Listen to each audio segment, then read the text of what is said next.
I might have you. Let me put my hat on. Hat. Hello, everybody.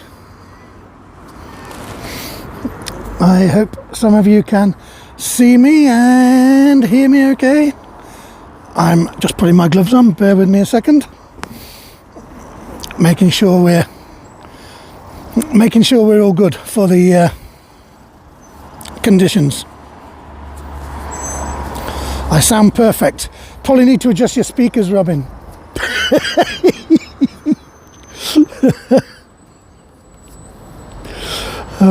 Tish, you need to adjust your speakers and your picture.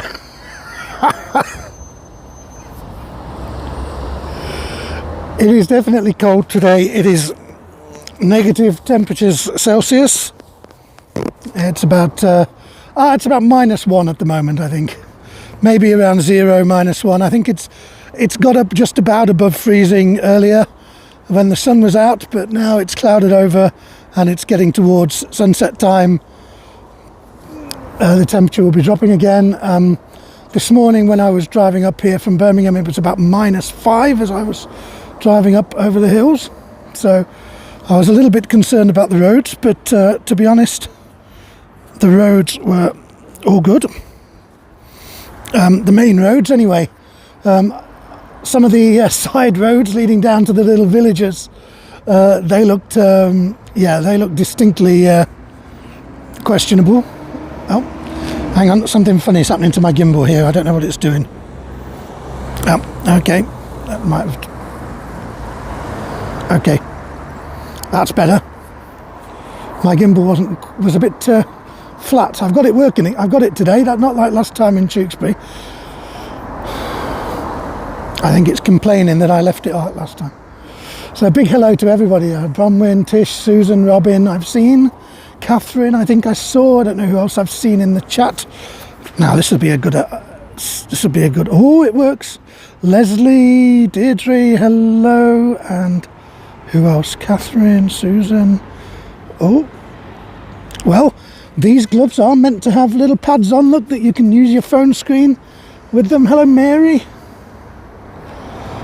Part of Cornwall snow gridlocked and the rest flooded. Oh, lovely. Well, I'm thinking that if a lot of this snow has been melting today up here, I'm thinking that there might be some a lot of standing water round about. But high-tech gloves, I know. I'm impressed. They're not very expensive. They do seem to work, which is good. Hello, Carol Sue, and lovely to see you. Hello, MB, nice to see you here as well. And it's, what time is it? It's coming up to 10 to 3 here, 2:50 in the afternoon, which, you know, at this time of year, that means it's coming towards sunset. So let me just turn the camera around a moment. You can just see, look, the sun is dipping behind the buildings there already, over that way. Hello, Diane. Chilly, Florida. I don't know, I'm thinking Florida chili is not going to be as chilly as Derbyshire chili, but I may be wrong. I may be wrong. I've been wrong before. It is certainly a bit chilly here. And you'll see most of the roads clear, most of the paths, as long as they're not in the sheltered bits, a little bit clear, but the parks, the grass and so on is still snow covered. It's been melting throughout the day. I took some photos earlier while it was still had a lot more snow on it, and I'll post those on Facebook later for everybody.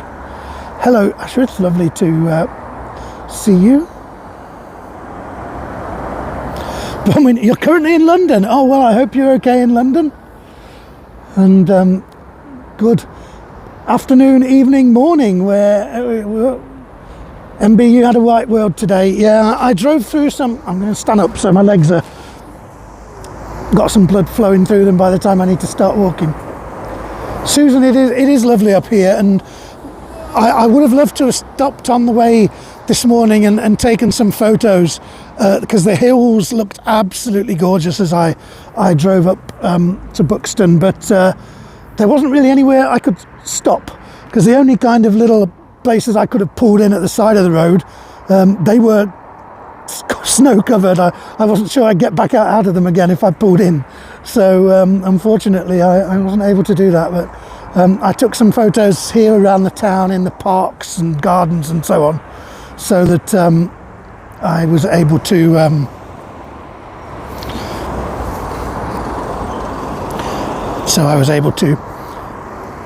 have something at least to show you, because I could see it was melting, and I thought, oh, by the time we get to the tour there might not be so much left, so I thought I'd at least give you a little taster of that in some photos. It's rain in New York, but you need it. Yeah, cool. The snow cleared there. You had snow. Oh, that's pretty. Dawn, you had snow yesterday. Thankfully no more. That's nice to hear. Yeah, I don't think, but we're meant to be getting a lot of rain and wind at the weekend. It's kind of, temperatures are going to go up, but we're supposed to be getting some quite stormy conditions at the weekend, so only rain where you were. So okay, well, that's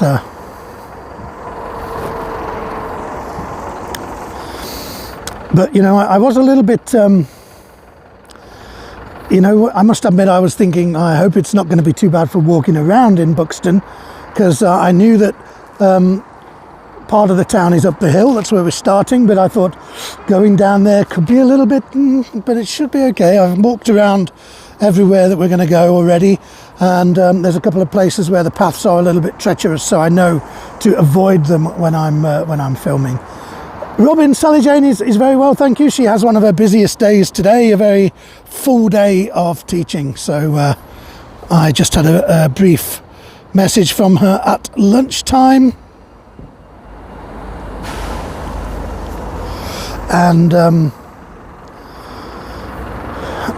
I'll see her tonight when I get home. So hopefully, if the traffic's not too bad, I should be home about the same time as she finishes work, which is should work out quite nicely then.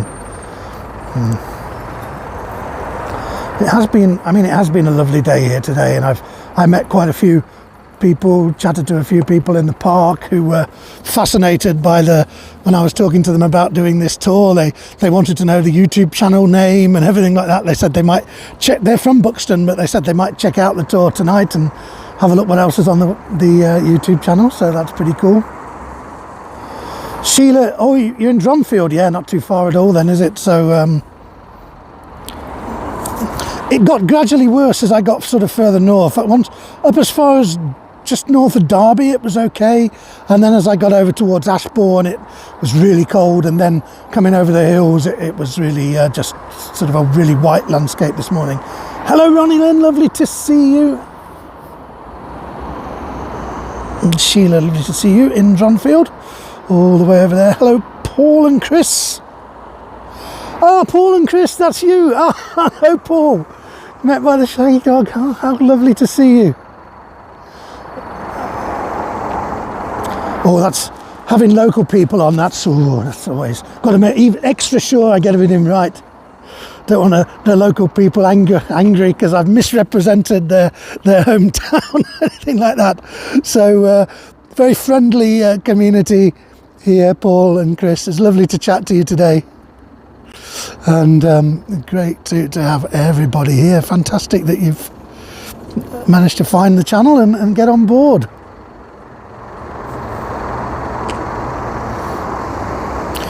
It snowed in June in Buxton. A cricket match was cancelled, did somebody say? I don't think, not this year I hope, but I'm sure it has happened, because I have heard of snow in June, in late spring, and even what is supposed to be early summer in various places. So yeah, I'm quite prepared to believe that would happen. Who did I just see that I wanted to say hello to? Beatrice. Hello, Beatrice. I hadn't seen you before in the chat. I hope you're well over in Zurich, somewhere that you kind of expect to have cold weather, I guess, and a little bit of snow. You can keep it though, as far as I'm concerned. And hello to Donna as well. Donna, nice to see you. I know you have some family connections, I remember, from Buxton. So we're going to get started in a couple of minutes, and get on this tour today. Hello, Anne. Nice to see you, Anne. We're not too far from where you are, I don't think, either. Here, are we, in Buxton? I don't know. Yes, Donna, that's right. Your grandmother was from here. Yeah, Beatrice, started snowing in Zurich. Ah.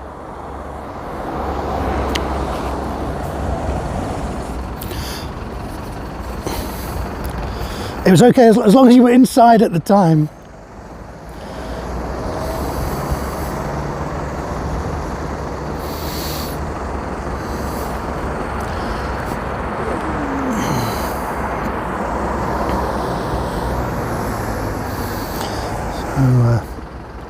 Yeah, the sun's really dipping down behind the buildings there, so it's probably going to get even colder again soon. I'll be glad to be nice in my this fleece coat that I got. It doesn't look like a super thick winter coat, but it's got a really good double fleece lining, and it's absolutely great for the winter time. In fact, sometimes I get really hot wearing it in the winter time when I've been walking around. Robin, yes, you got to meet Stefan, of course, and Linda, I know, met up with us. Thank you very much for sending me the photos, Robin. Nice to have Stefan over there. Are those Dutch trying to reclaim New York again these days?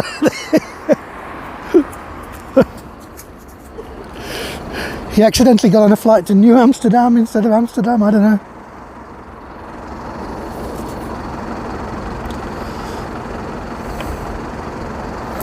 Yeah, I'm nice and warm. I got a thermal t-shirt on.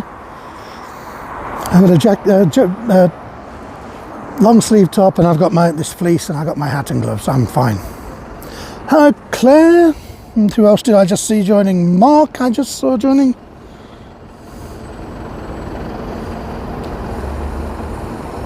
Yeah, the 70s. That sounds about right. So it is at 3 o'clock. That means it's time to start. Hello, Claire. Lovely to see you. And a big warm welcome to everyone. If I've not seen you in the chat and said a personal hello, then please do feel that you're very, very welcome, and do join in the chat if you wish to. But, you know, you just want to sit and watch, that's fine too. Hello, Zena. Lovely to see you. And as you are, I'm no doubt aware, I am here in Buxton. Buxton, which is in the northern part of the Peak District. So this area of landscapes of limestone hills further south, and harder, darker types of rock further north. And Buxton claims to be the highest market town in England. There are villages that are higher, but Buxton is at over 300 metres, over 1,000 feet above sea level. And I'm standing in the marketplace, which on the days when there's not actually a market, like most places, is used for parking on other days of the week. So today's tour is going to be all about our festive sculpture trail. And over the years, you know, we've done a few of these. Most of them, I think, maybe all of them, have been from the same company, Wild in Art, that do these charity art sculptures. And here, festive season, one of the things they do is the Snowdogs, which of course are from the Raymond Briggs cartoons and books, children's books that became animated films in the 80s. You had the Snowman, a famous animated film, you know, with the song Walking in the Air. And let me tell you something, I hate that song. I hate that song. But the snowman takes the boy flying, and from the leftover snow, the little boy makes the snow dog. Reminds him of his old dog that he lost. And the Snowdogs are much loved character, and we're going to see some very interesting designs as we walk around at the town today. Mark, you were here on Monday and did the Snowdogs. Ah, cool. There are 12 in total on the trail. We're going to see 9 of them on the tour today, and I've also, hello Tariq, nice to see you. I've also been to take a photo of 2 of the other 3. The only one we're going to be missing is one that is outside the town at a place called Pool's Cavern, which I didn't really fancy trying to get up the smaller roads to that, to be honest. The main roads are fine, but you'll get 9 on the tour. You'll get 2 pictures that I can share on Facebook with you, and then we can enjoy them all. Let me turn around my camera. So we're here on the market square in the upper town of Buxton, and Buxton these days got a population of about 23,000. Until the 18th century, Buxton was a really pretty tiny place. It was only when there developed a very popular craze for spa resorts in England, because Buxton has a very important asset that hardly anywhere in this country has, and that is warm springs. Has constant warm springs at 27.5 degrees Celsius, that's about 80 degrees Fahrenheit, constantly coming up to a couple of springs in the centre of the town. They've been enjoyed by people since at least Roman times, Celtic, pre-Roman times even, I'm sure. And people knew about them, people came here for the spa, for the springs, but it was only when spa bathing became a real fashionable activity in the 18th century that Buxton was developed as a spa resort. And then more and more people started to come here. So a lot of the buildings that we see are from the 18th and 19th centuries, including this lovely one, which is the town hall, which was built in the 1890s. So relatively modern, but it faces the main market of Buxton was moved as the town grew from a place in the lower town where the spa resort was being developed up here into the upper town, and then they had the town hall looking out over the market square, and this is where we find our first snow dog. So the snow dog sculpture's all this funny sort of dog kind of looking at you with its head on one side, as dogs do. This first one is called Ginger, and as you can see, it is designed to be like a festive gingerbread dog. So we have kind of the candy cane style ears, and you have the baked gingerbread body, and the little chocolate drops, and the candy snowflakes, and the chocolate sprinkles on the green, which I hope is mint, on the feet. I did have a lovely gingerbread bear with my coffee this morning when I arrived. I didn't realise at the time that we had a gingerbread dog to look forward to on the tour, but this one's Ginger. And it's by an artist called Donna Newman, and one of the things you find is that the company that makes these Wild in Art, they tend to work with some of the same artists on a lot of their sculptures. So Donna Newman is an artist that I know did at least one of the elephants that we did on tours in the summer, and I think one of the penguins in Birmingham a couple of years ago. And so she's a Birmingham-based artist, and has worked a lot with schools and hospitals doing murals and those kinds of things. And she's one of the artists that is a regular contributor to these sculpture trails. He's got a big splodge of icing that just behind his ear there. Looks lovely. So let's leave this first snow dog behind us, shall we? They all look pretty happy. It's one of the things I like about them, Tish. They all look pretty happy, and I think that was the kind of the character itself in the book, and the film was cheerful dog. He was the boy's dog, and he sort of his companion. So this is a market cross. This is, as you can see, this is pretty ancient. This is about 400 years older than the town hall, and it was moved here. So it used to stand where we'll see later the Palace Hotel, and when the market was moved here in the 19th century, they moved the old market cross from where previous little village markets had been, and they reinstalled it here. So you can see this is about 500-600 years old now. I'm trying to work out whether the things I can see in the air are snow that's blowing off some of these buildings, because it's getting a bit breezy up here, or whether it's actually snow falling from the sky. as I've got to drive home later, I'm hoping it's blowing off the roof.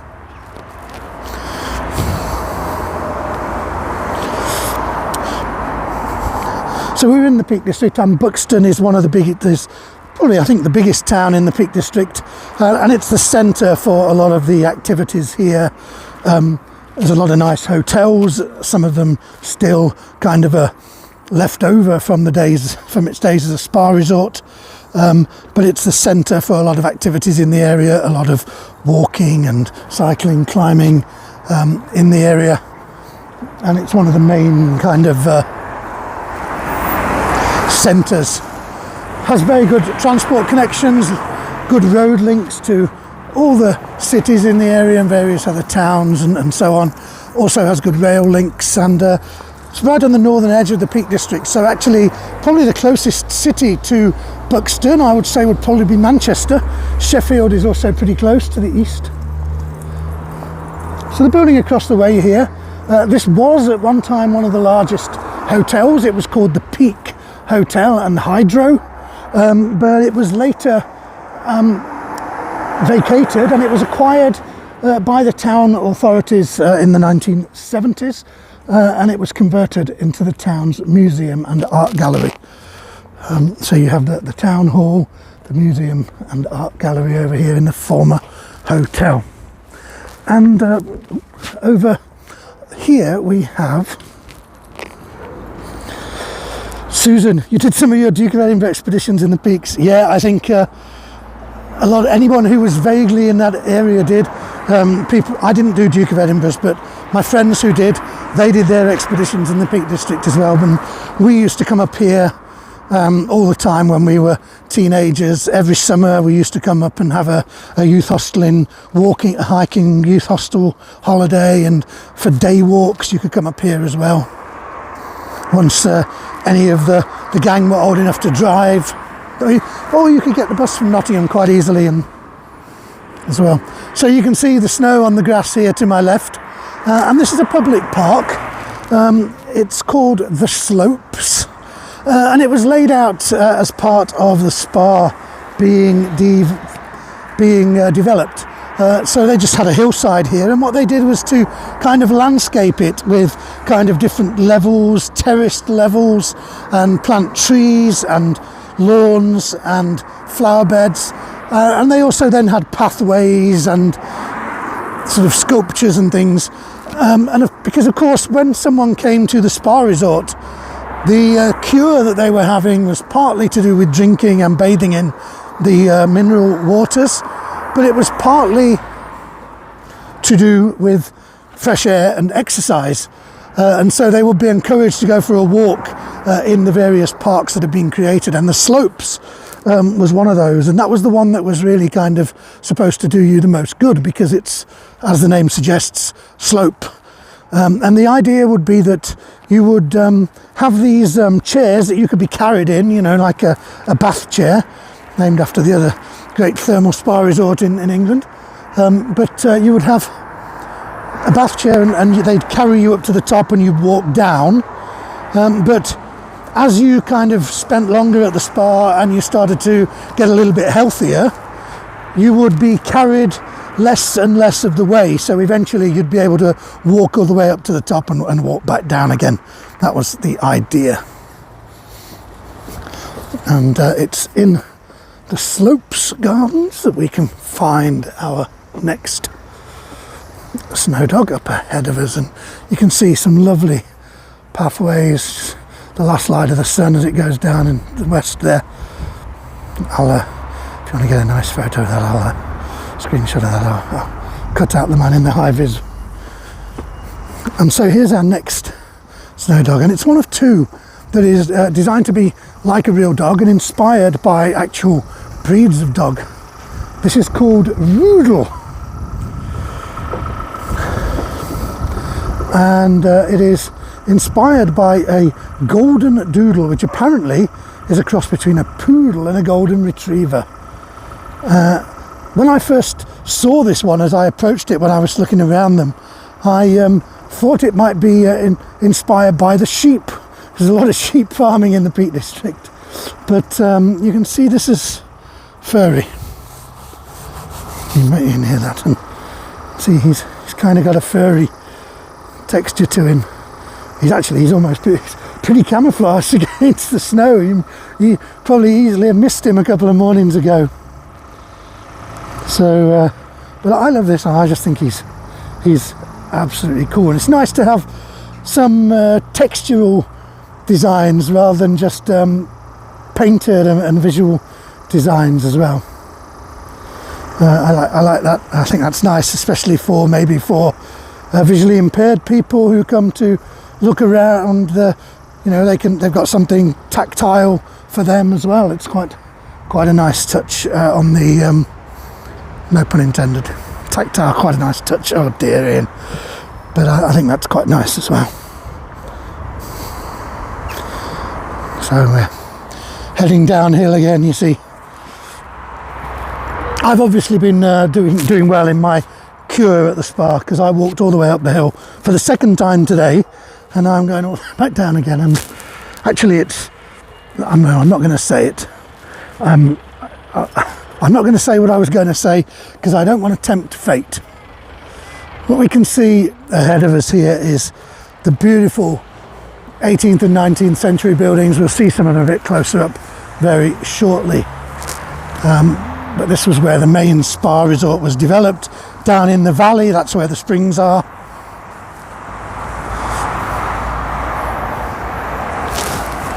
Right. Oh, what was that? No. So I'm on the steps. I'm doing good. We're doing good here. So what I was going to say, I didn't want to say it because I didn't want to tempt fate, was that slope, the pathway down, was a lot less slippery than when I was walking around the route this morning. But I thought, as soon as I say that, I'm going to hit a patch of ice and end up in the air and crashing down to earth again. But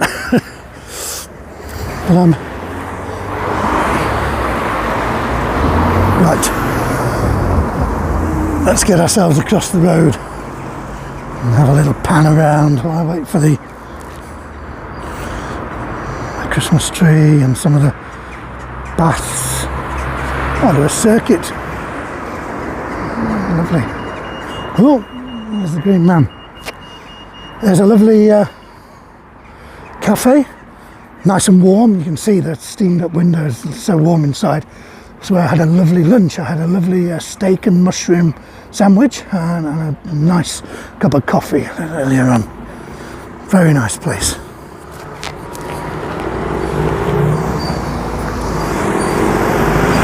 So we're going to turn along here, and because one of the Snowdogs is in the middle of the main shopping street. Yeah, this is kind of the main pedestrianised shopping street in town, and what you can see is some of the typical feature of spa resorts, really, and resorts generally. You sometimes see these kinds of structures. They built often had these wrought iron canopies and walkways around the hotels and shops.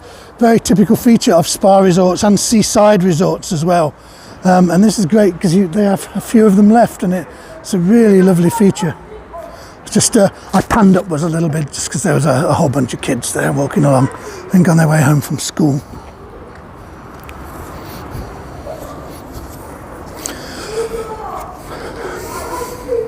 It's a lovely bakery here, I noticed earlier.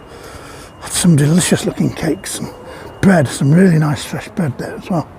Some nice pasties as well. Now Claire and Mary might tell me they're not proper pasties. They look quite good though, don't they?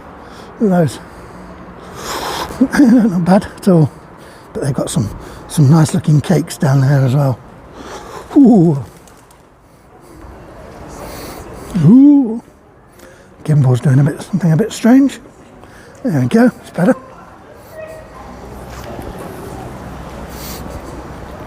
The crimp is in the wrong place. I told you all, you see. But you notice they weren't being advertised as Cornish pasties, they were just traditional pasties.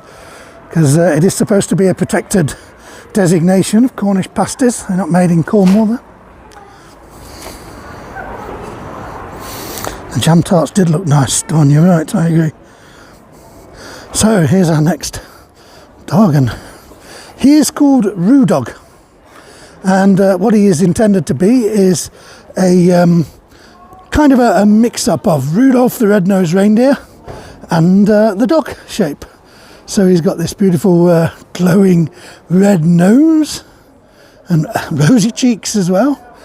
And yeah, he's got his Christmas jumper on, isn't he? Isn't that cool? Rudolph the Red-Nosed Puppy, exactly, Robin. Isn't he cool? A rain dog. And he's got his Christmas jumper on ready. It's kind of is that the one one of your relatives knits you for Christmas, and you have to wear it when you go to their house on the day after Christmas to just to kind of show you appreciation, and then you never wear it again.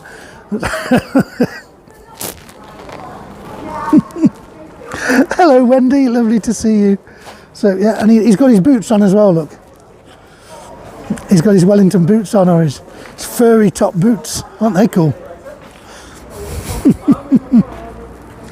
I do like the ones where they sort of design them as though they're going to stand up, and so the back legs are like their feet and the front paws are their arms in the Christmas sweater there. I do like that.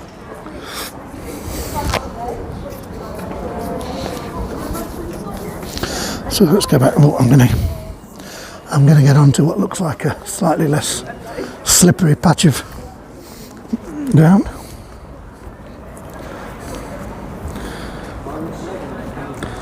Oh, you can sing Rudolph in Latin. That is cool.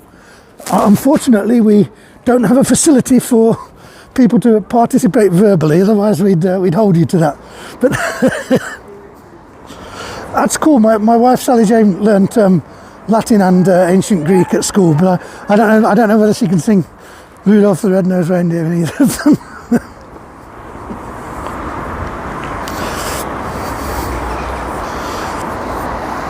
So we're coming in really to the centre of the spa area. We're not going to go all the way through it because two things. One, that's not we're going to go and focus on the Snowdogs, and two, I know from past experience that there are some areas that are not great signal-wise over there. So we're going to keep to the bits where I'm pretty confident. So ahead of us there, Buxton Baths, it says on the side. It's now a beautiful shopping arcade called the Cavendish Arcade, which is the family name of the Dukes of Devonshire, one of the wealthiest families in the Peak District area. They live at beautiful Chatsworth House. And it was the Cavendish family who kind of were lords of Buxton. This was part of their lands. And it was the Dukes of Devonshire who developed the spa resort here. And that's why the shopping arcade that's now in the old thermal bath bears their family name, Cavendish. It's still got a lot of the original features, the original Minton tiling from when it was the thermal baths in the 19th century.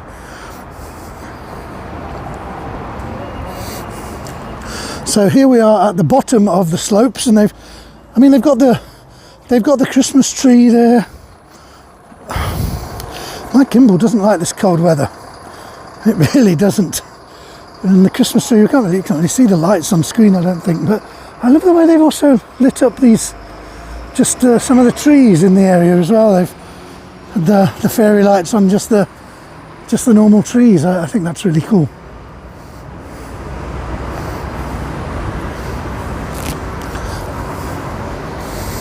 See, that's the slopes. It is quite slopey. The slopes, you know, it does take. You do have to get your breath back if you've walked up there. Definitely, you can trust me on that. That's why I start at the top when I do tours.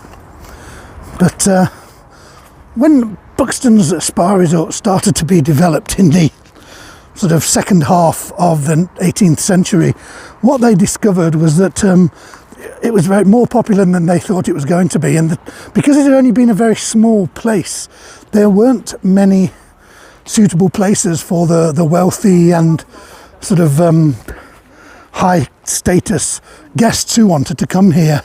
And so in the 1780s, the Duke of Devonshire set about changing that, and he hired an architect called John Carr, who was from York, and he created this beautiful construction called the Crescent, which is based on the Royal Crescent down in Bath, which had been developed as a spa resort slightly earlier.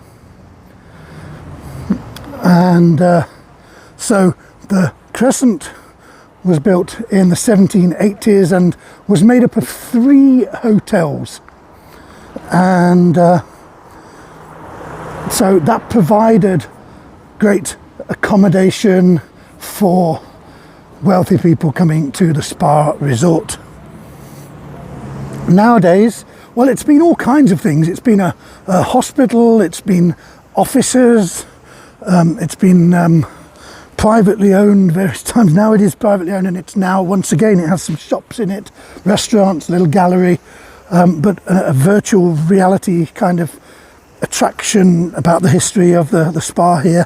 But it also does have, again, a hotel in the Crescent, and it's a beautiful construction, isn't it? And the coat of arms at the top, that's the Dukes of Devonshire, the Cavendish family crest, and the antlers of the stone deer on the crest up there are real antlers from deer on the Chatsworth estate. So here's our, especially for the Crescent, you know, you've got to be a very special and classy kind of dog to be here, haven't you? And so a golden dog is exactly the right one. But he's called Candy Cane, and he's been designed by the staff at the Wild in Art studio, some of their in-house designers. And he's quite a simple design, but you wouldn't want anything too garish here in front of the Crescent, I don't think. And he's just got that great colour of candy cane on his ears and his tail, as you can see there, and this lovely golden colour. Fountains behind him. That's not the hot springs. that's just mains water. That's cold.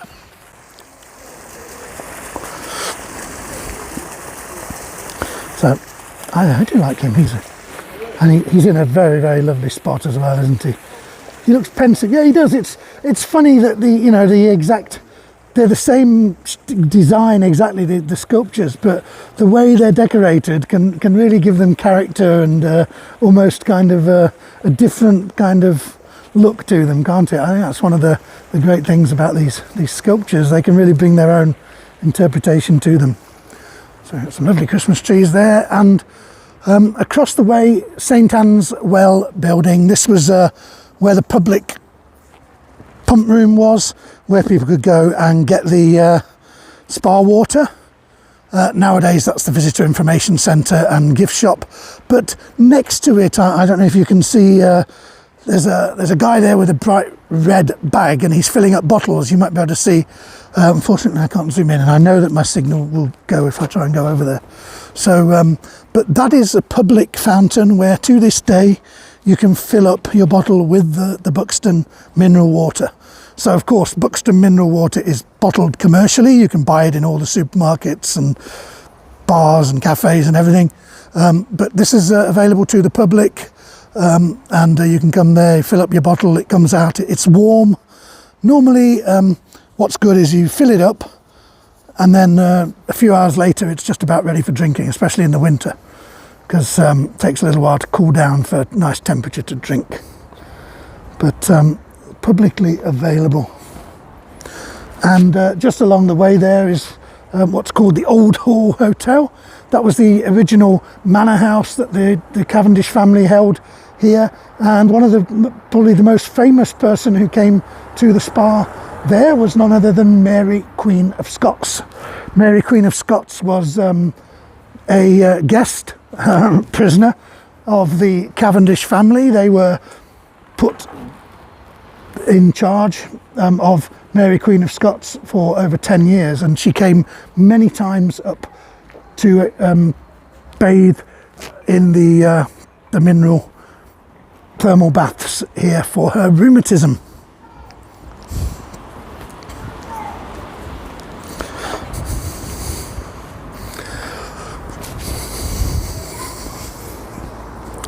So let's make our way around to our next dogs, shall we? Ooh.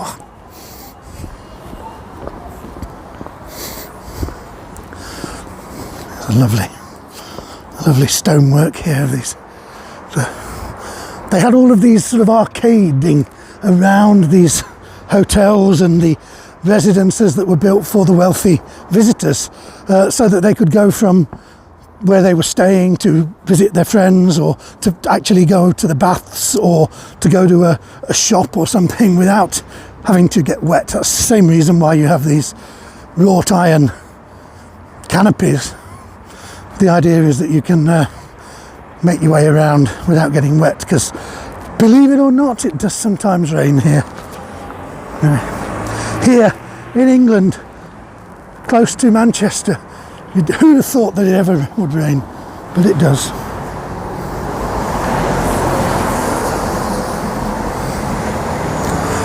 So let's make our way along this way, shall we?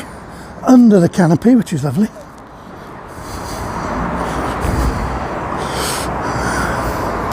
Look, you're just all wishing that dog was a giant chocolate one.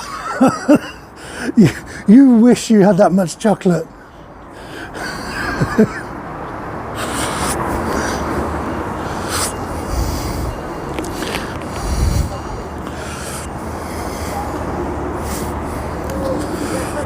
So let's go and have a look.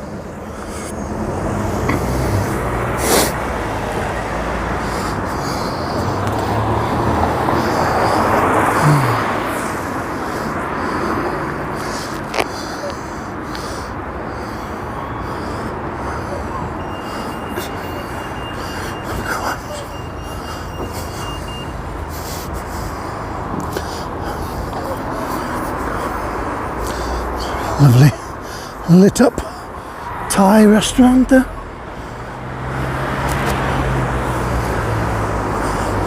Let's make our way up towards the railway station, because that's where our next dog can be found. And you know, when Buxton first grew as a spa resort, people would be coming here on horseback and in coaches, horse-drawn coaches. But in the middle of the 19th century, of course, the railway age was here, and in 1863 the railways came to Buxton, and they suddenly were facing an absolute huge influx of visitors, more than they'd ever had before, and more than the town could cope with. And so again, they had to build new facilities, they had to build new accommodation. And of course, what the railways did was to bring a lot more day visitors as well. So people from the nearby towns and cities were able to come here just for a day. You didn't have to have people coming here for a long time. So that's when they started to develop a lot of the public gardens, and those kinds of visitor facilities started to grow up. Now I'm going to go across here and I'm going to show you the next dog, and I think this is a really cool one. This one is a real funny one. It's by Jessica Perrin, who is another one of the regular artists on these sculpture trails, and it is all about Christmas nativity plays. Hey, who was in a nativity play when you were at school? What were you? I want to know what you were. Because this artwork is called Bark the Herald Angels Sing. What a great name, Bark the Herald Angels Sing. And what you've got here is sort of figures from a typical school Christmas nativity. You've got the kid dressed up as the donkey, you've got the kid dressed up as the cow, you've got the kings, you've got the shepherds with the tea towels on their heads. And, you know, I'm not sure what this one is. This one looks, it's kind of like an elf, a leprechaun hat. I'm not quite sure what they're meant to be. Then you've got the star. More people with tea towels on their head. You've got the Virgin Mary with her little round glasses. And all of these different kinds of people. I love those. And I love the name as well, Bark the Herald Angels thing. So, come on, Dawn, you were always in the choir. Well, at school, I was in the choir and I played the recorder, so I didn't have to actually take part in the nativity. So, you would find me playing the music, but I was in one. I was in one nativity, and that was at the Boys' Brigade. Now, the problem in the Boys' Brigade, of course, was that everybody was a boy. So they struggled to. Nobody would volunteer to be the Virgin Mary or the angel. It was different times, so what they would basically do, it would kind of be a discipline thing, and if you happen to mess around on the day they were casting the nativity, then your punishment, instead of whatever your punishment would only be, to get a telling off or docked points or whatever, would be to have one of the girl parts in the nativity. And that's how I ended up playing an angel anyway. I don't think it was a speaking part, but I just had to kind of stand there on the end for a long time. So I said that the railway came and they needed to improve the amount, extend the amount of accommodation they had. And one of the main results of that was this building, which was built in the 1870s. It's called the Palace Hotel, and it was and remains the largest hotel in Buxton.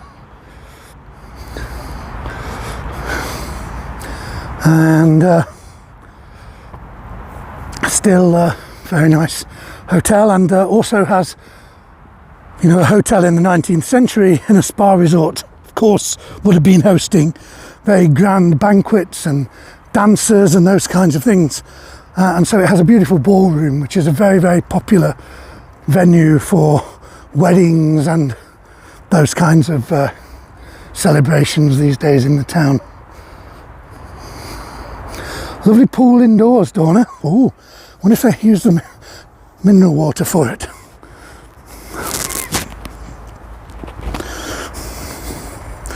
So let's go down the driveway, because they have a snow dog here.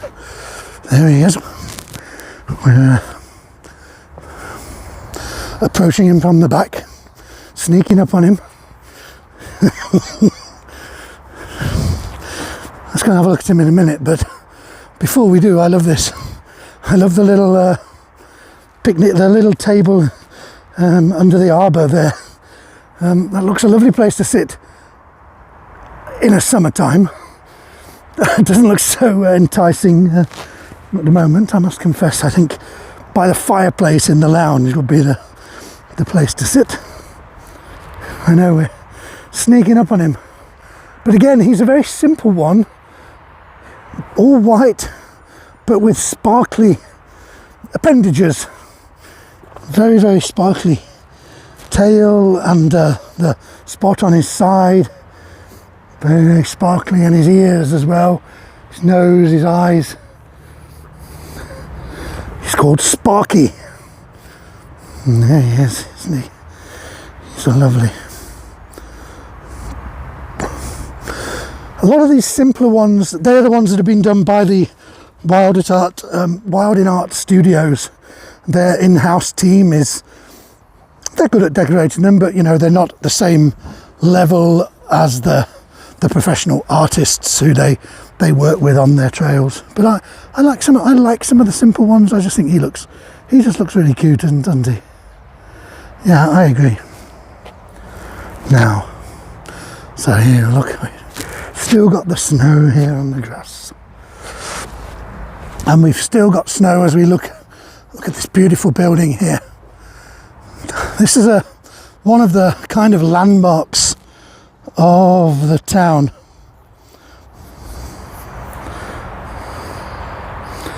And this building was originally Well, it's had a number of uses.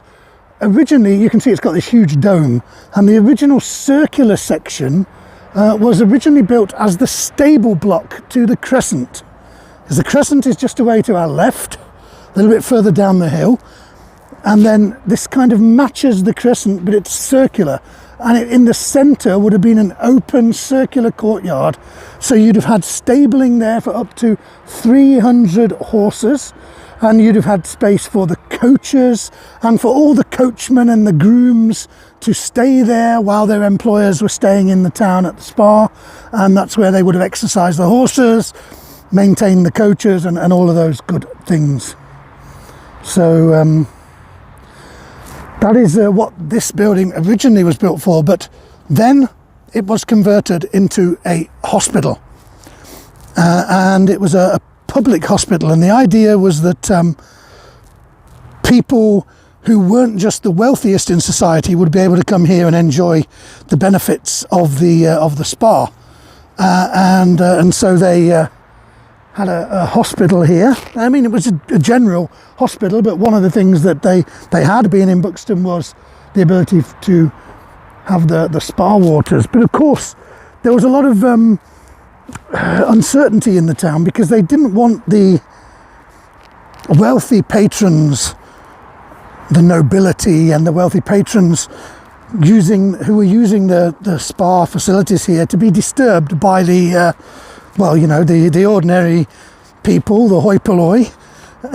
So they decided to create special gardens around the hospital building and build separate bathing facilities for the patients at the hospital and for poorer people to be able to go and get access to the spa waters. They didn't want them to be mixing with the well-heeled visitors here. So very much class bias of the British society coming into play there. Now, this is not a hospital anymore. It has this amazing dome on it, which is made of slate, and it's an absolutely huge slate dome, self-supported dome. That's the structure.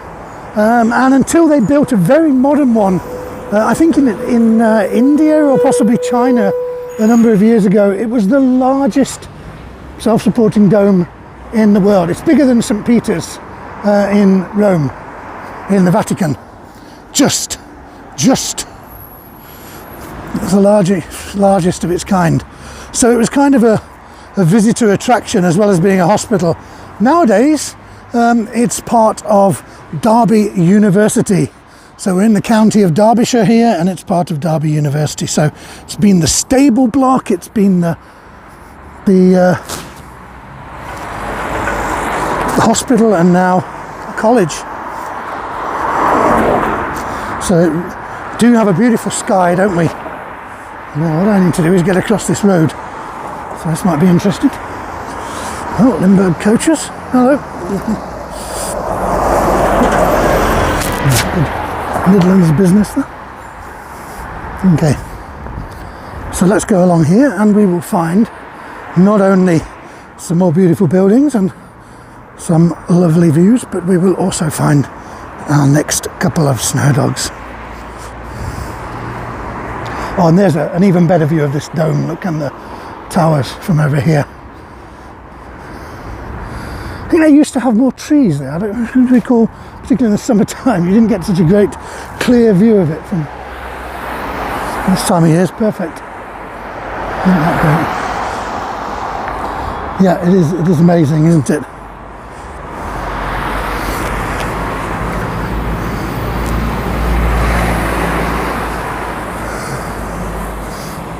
What a lovely, do have a lovely sky, but it looks even better on the screen. It's not actually that, I mean, it is a lovely sky in reality, but the camera is really like it's wearing a little beanie and just perched on top of its head like a little cartoon man, one of the Mr. Men or something. So up ahead of us is one of the, I guess, kind of best known buildings in Buxton these days, and that is the Buxton Opera House. Of course, a place where people are coming for they're coming here ostensibly for medicinal reasons, but really, you know, the spa resorts were all about cultural scene, they were all about the social scene, and those kinds of things, and entertainment was always part of that. So there'd always been concerts and so on taking place here, but this beautiful opera house was built in 1903, so it's one of the latest kind of the major buildings in Buxton, and it's it was designed by Frank Matcham, who was the leading theatre and concert hall designer of that age. Absolutely gorgeous theatre still. It's best known, it has concerts and events all year round. It's best known for its festivals. For many, many years, Gilbert and Sullivan festivals. And also the Buxton Arts Festival every summer. But again, it has this, it's turn of the 19th, 20th centuries, so this kind of Art Nouveau glass and design on the front of it here. And I'm wondering if, I think, oh, you got a signal, yeah. I'm just going to show you just a little bit of the interior. Pretty cool, huh? Really is a proper old school traditional concert hall and theatre building with a panto.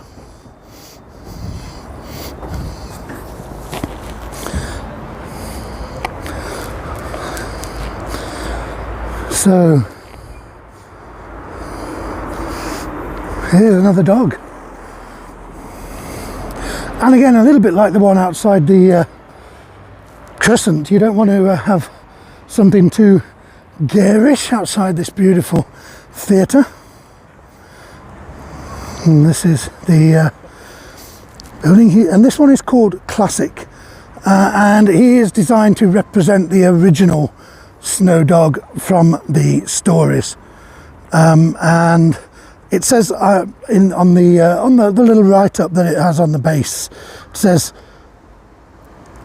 the Snowdog symbolises comfort, precious company and treasured memories, and that makes it a natural story character to use for the charity that this trail raises money for, which is a hospice, Blythe House Hospice. It's one of the important hospices in this area because, you know, they're all about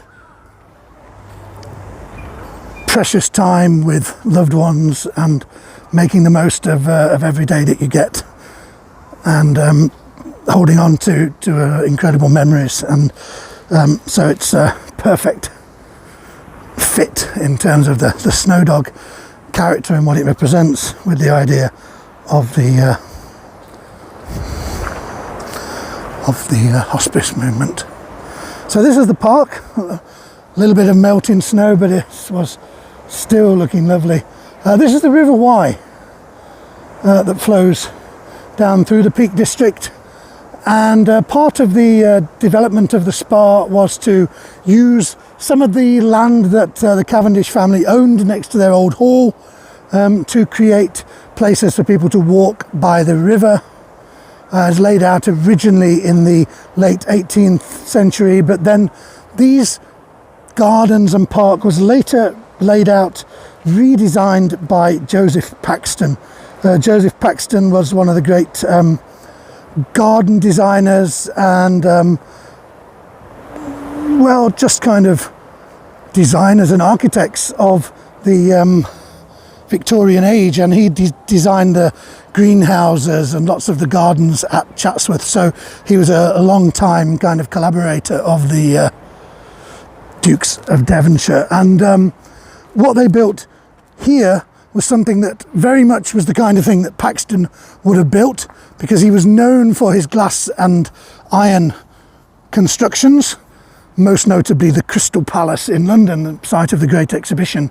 This wasn't by Paxton, but it was inspired by Paxton's work, and this is called the Pavilion So these are called the Pavilion Gardens, and this is called the Pavilion, and this was had indoor gardens, winter gardens as they were called, where people could go and enjoy a little wander, a little drink, and then they extended it over the years. It had a concert hall, which it still has. It still has a concert venue and cinema inside it, and a huge space as well for public events, exhibitions, and all kinds of things.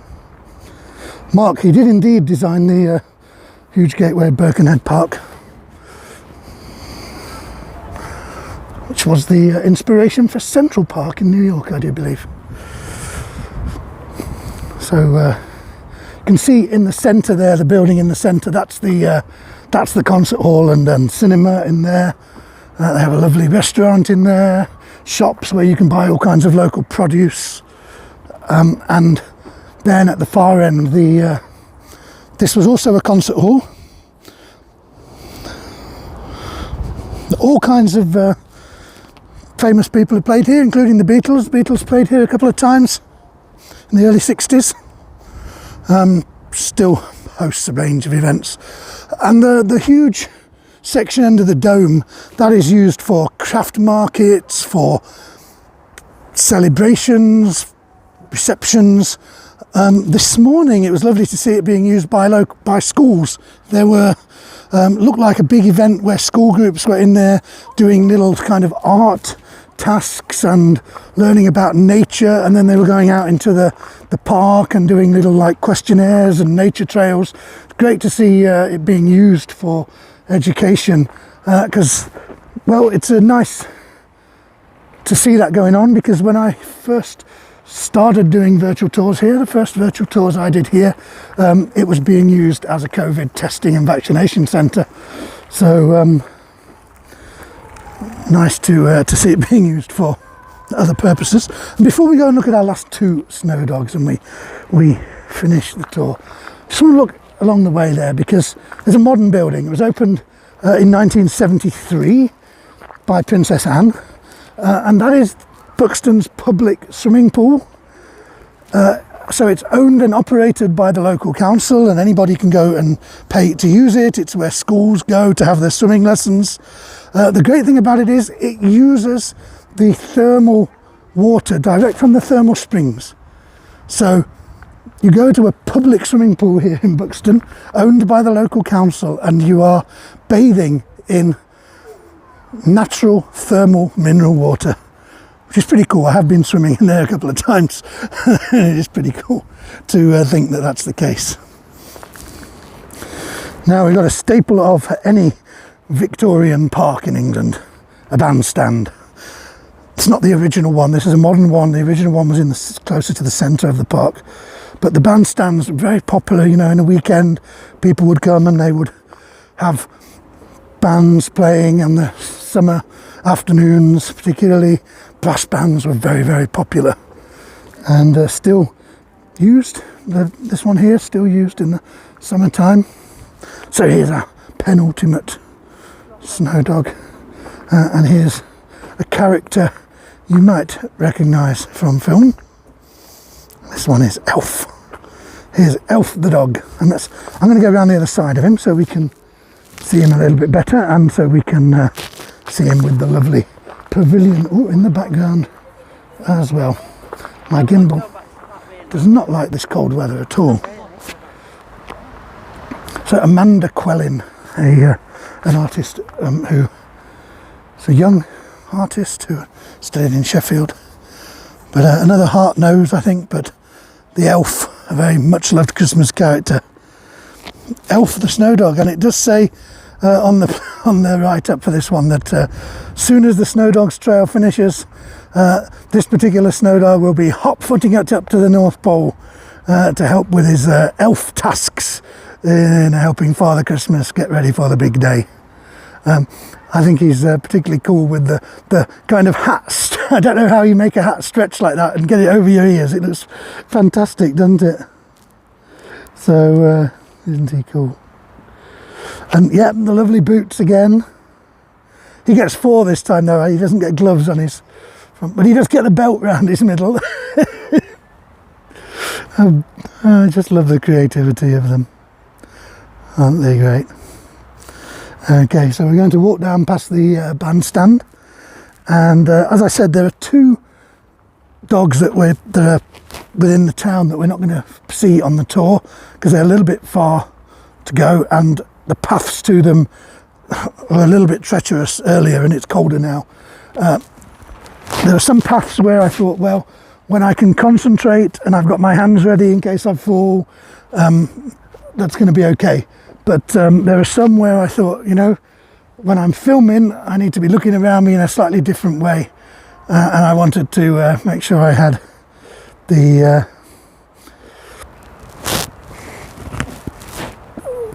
tour without any major incidents. So I've taken photographs of those 2, and I'll post them on the Facebook group for you later.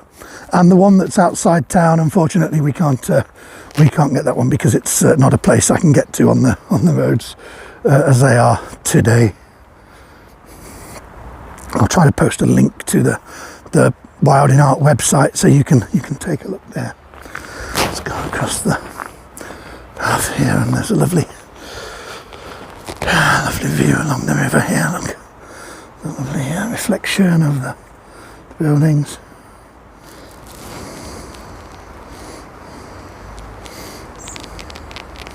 But the ironwork on the bandstand is lovely, and the snow has been great today.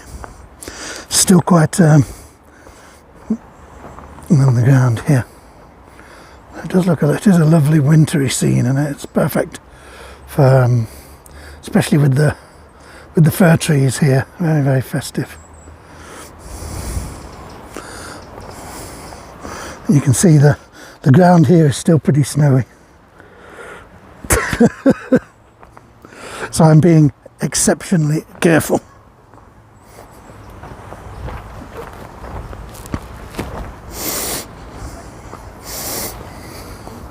But we're going to look at one more snow dog down here. There he is.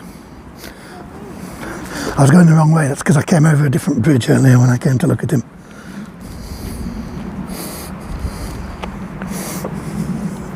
But here he is, and just like one of the ones at the beginning, this is the other one that's a little bit furry. And in this case, he is called the Snowbrador. So he's a handsome Labrador and a lovable snow dog at the same time.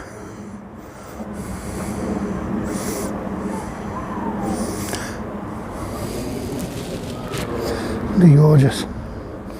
And anybody who's had a Labrador knows they are a lovely dog. And I don't even like dogs, as you know, and I say that. Our friend Nikki, who some of you will know from tours and quizzes, Nikki had a beautiful black guide dog when we first knew her, black Labrador guide dog called Chelsea. And our next door neighbours used to have a beautiful black Labrador called Dexter. So dogs that I know very, very well. And he's lovely, isn't he? Where's his eye? Can't find his eyes. A bit like actual animals, you can't find his eyes in among his fur. But you get a lovely picture of him, you know, with the lovely pavilions behind him, and what a beautiful snowy scene. Yeah, and this is a great tactile element to it as well. Yeah, there's no danger of missing him against the snow, that's for sure. So, well, let's turn around, shall we? And I'll come and see it. Here we are. It's me and a big snow dog. There's his eye. So it brings us to the end of our tour, and I hope you've enjoyed this stroll around Buxton. Bit of history and a lot of snow dogs as well. So I hope you've enjoyed seeing the sculptures and seeing the place again. I mean, it's a long time since I did a live tour here, and I'm glad that we've had such a wintry scene, and but On the other hand, it was still safe enough for me to get here and get home again, because earlier in the week I was a little bit worried about that. Thank you, Beatrice, for putting up the links there to the wish list on my Buy Me a Coffee page, which is where we have our next set of community funded tours like this one. I think we still have a Cotswolds fund there, and we also have an Evesham one, and we also have some other tours coming up. On Monday we have a live tour where I don't have to travel as far today, so even if the weather's not great, it doesn't matter. We're going to be in Birmingham, taking a look around the south side district of the city, where we're going to be looking a lot at some of the Birmingham's theatres and concert venues and some of the cultural life, a little bit down in towards our Chinese quarter. So it's a little bit of a different side of Birmingham to things we've seen before, but of course there'll also be some festive lights as it starts to get dark. There, that is up on the Ko-fi and Buy Me a Coffee page. So thank you, Beatrice, very much for putting the links to those up there. And then on Tuesday I have an As Live tour in the evening, where we are going to be using the video I got when I went to the lovely little town of Ulster. You might think it says Alcester. It's Ulster, and Ulster is where we're going to be on Tuesday. It's got Roman origins, but it's a lovely market town, lots of timber frame buildings, a lovely little church, nice high street, a little bit of everything that we love in our market towns, and I'm looking forward to showing it you on Tuesday evening. So Monday at 3:30, so a little bit later than this one, just so I can try to get a little bit of it as it gets dark in Birmingham. That's live. And then the As Live tour is 8 o'clock UK time on Tuesday in Ulster. So thank you so much for being here. Paul and Chris, thank you so much for joining me. It's brilliant that you came along, and I hope I did justice to your hometown. It was an absolute pleasure to meet you today here by this Black Labrador sculpture here, and hope to see you on some tours again sometime in the future. So to everybody, thank you very much for your support. Thank you for being here, and I hope to see you all again soon. Have a lovely evening. I'll go and get on my way home. I think I've earned a nice dinner and a nice wrap up warm and relax when I get home. So that's exactly what I'm going to do. Take care, everyone. Bye for now.